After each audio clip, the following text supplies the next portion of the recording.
Assalamualaikum warahmatullahi wabarakatuh. Darah adalah kombinasi plasma dan sel-sel yang beredar di seluruh tubuh. Cairan ini memasok zat yang sangat penting, seperti gula, oksigen, dan hormon, ke sel dan organ di seluruh tubuh. Ya, mungkin penjelasan lebih lanjut tentang darah akan dijelaskan oleh teman saya. Namun sebelum itu perkenalkan saya Andi Fadlur Rahman Arif sebagai moderator yang akan memandu jalannya presentasi pada hari ini. Dan di sini sudah ada 4 rekan saya yang akan menjelaskan materi pada hari ini.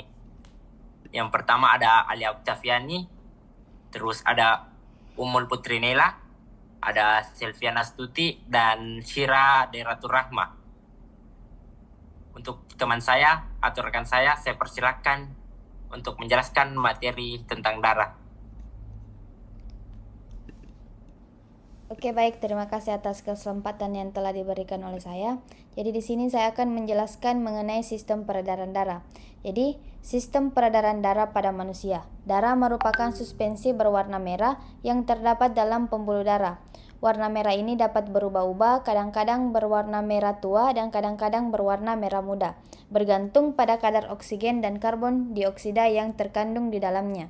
Nah, dalam tubuh manusia mengalir sekitar 6 liter darah. Darah manusia terdiri dari komponen yaitu sel-sel darah dan plasma darah ataupun cairan darah.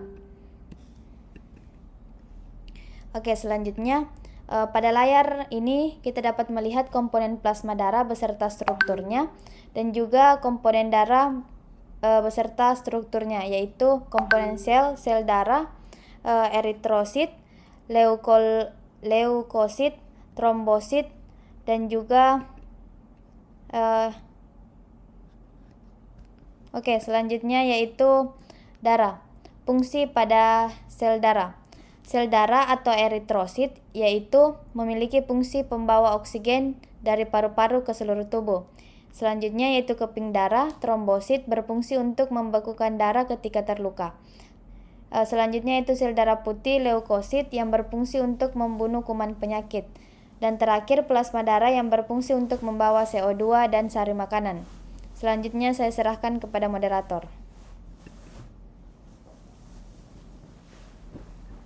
Ya, itulah tadi penjelasan tentang darah oleh Alia Oktaviani.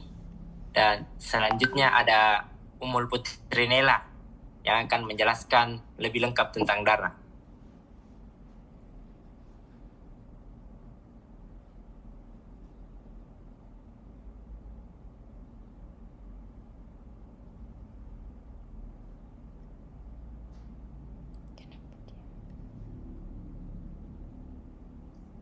Oke, baik. Terima kasih atas kesempatan yang telah diberikan oleh moderator.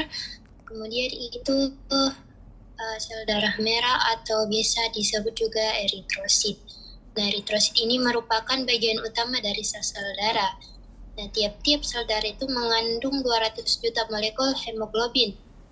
Nah, hemoglobin ini mempunyai fungsi mengikat oksigen di paru-paru dan mengedarkan ke seluruh jaringan tubuh. Kandungan hemoglobin inilah yang membuat darah berwarna merah. Nah, kemudian eritrosit ini mempunyai bentuk bikonkav. Oke.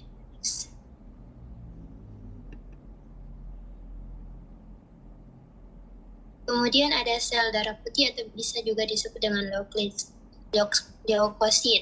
Nah, jumlah leukosit ini lebih sedikit dibandingkan dengan eritrosit. Pada laki-laki dan perempuan dewasa setiap milimeter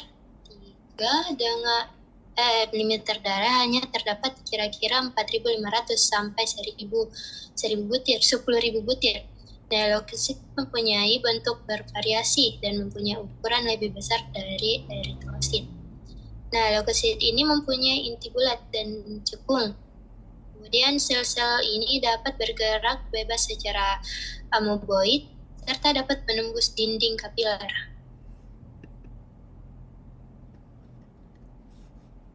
Oke. Kemudian ada keping darah atau biasa juga disebut dengan trombosit. Nah, keping darah ini berbentuk oval tidak berinti, berukuran kecil, dan dibentuk dalam susunan tulang dan mempunyai umur lebih kurang 10 hari. Nah, trombosit ini mudah pecah dan akan mengeluarkan enzim trombosit atau tromboplastin. Nah, enzim ini berperan dalam proses pembekuan darah, dan jika terjadi luka, darah keluar sehingga darah berhubungan dengan darah. Nah, trombosit yang keluar bersama darah akan pecah karena bergesekan dengan luka dan mengeluarkan trombokinase atau tromboplastin. Tromboplastin dengan bantuan ion-ion Ca. Nah, tromboplastin ini mengubah protrombin dalam darah menjadi trombin. Kemudian akan mengubah fibrinogen yang ada dalam darah menjadi benang-benang fibrin, yaitu berupa benang-benang halus yang menutup luka sehingga darah tidak keluar.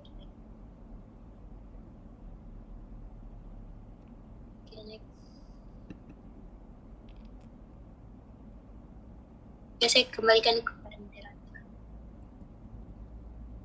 Ya, itulah tadi penjelasan tentang darah dari Ummul Putri Naila. Luar biasa sekali.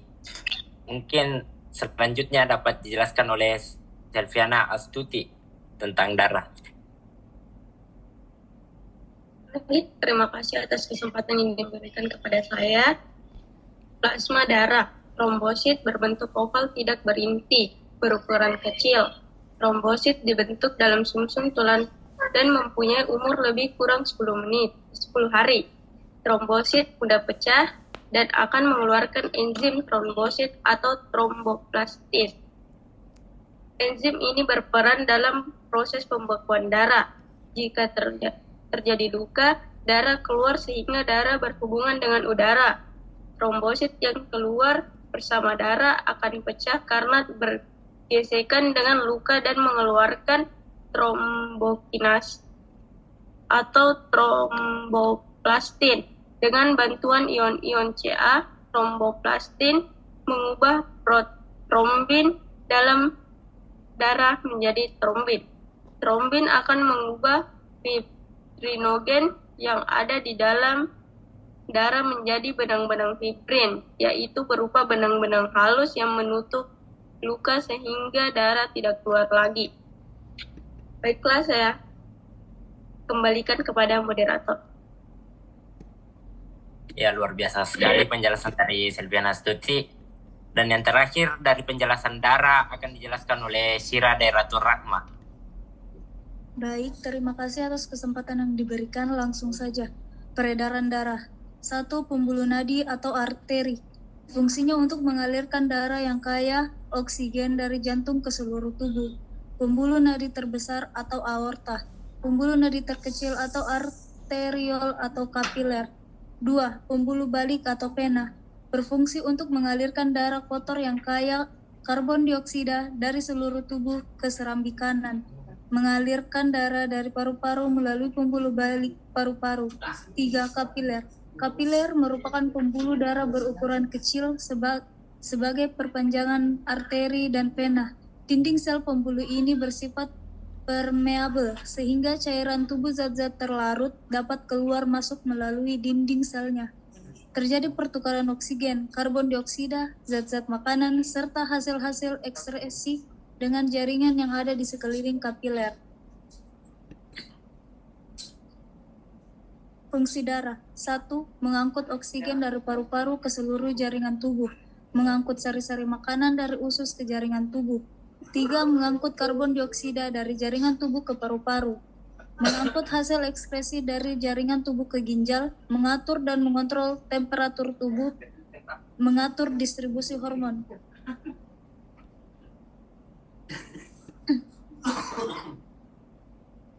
Fungsi vital. Peran darah. Darah membawa oksigen dari paru-paru ke seluruh tubuh dan mengangkut karbon dioksida yang dihasilkan sebagai produk sampingan metabolisme dari sel-sel kembali ke paru-paru untuk dikeluarkan. Selain itu, darah juga mengangkut nutrisi, hormon, antibodi, dan zat-zat penting lainnya. Syira, jangan Mi baca ini. Langsung Mi bilang saya kembalikan kepada moderator, nanti ku cut. Baik, itu dari saya kembalikan ke moderator. Ya, luar biasa sekali penjelasan tentang darah dari teman-teman saya. Mungkin penjelasan ini sudah dapat memberikan sedikit pengetahuan tentang darah untuk teman-teman yang mendengarkan presentasi hari ini. Jadi, sistem peredaran darah adalah sistem kompleks dalam tubuh manusia yang bertanggung jawab untuk mengedarkan darah, oksigen, nutrisi, hormon, dan zat-zat penting lainnya ke seluruh bagian tubuh, serta mengangkut limbah dan produksi sampingan metabolisme ke organ-organ yang memprosesnya. Dengan keseluruhan fungsi dan komponennya, sistem peredaran darah memainkan peran krusial dalam memastikan keseimbangan dan kelangsungan hidup tubuh manusia. Itulah tadi penjelasan tentang darah dari kelompok kami. Sekian presentasi dari kelompok kami. Sampai jumpa pada presentasi selanjutnya. Assalamualaikum warahmatullahi wabarakatuh.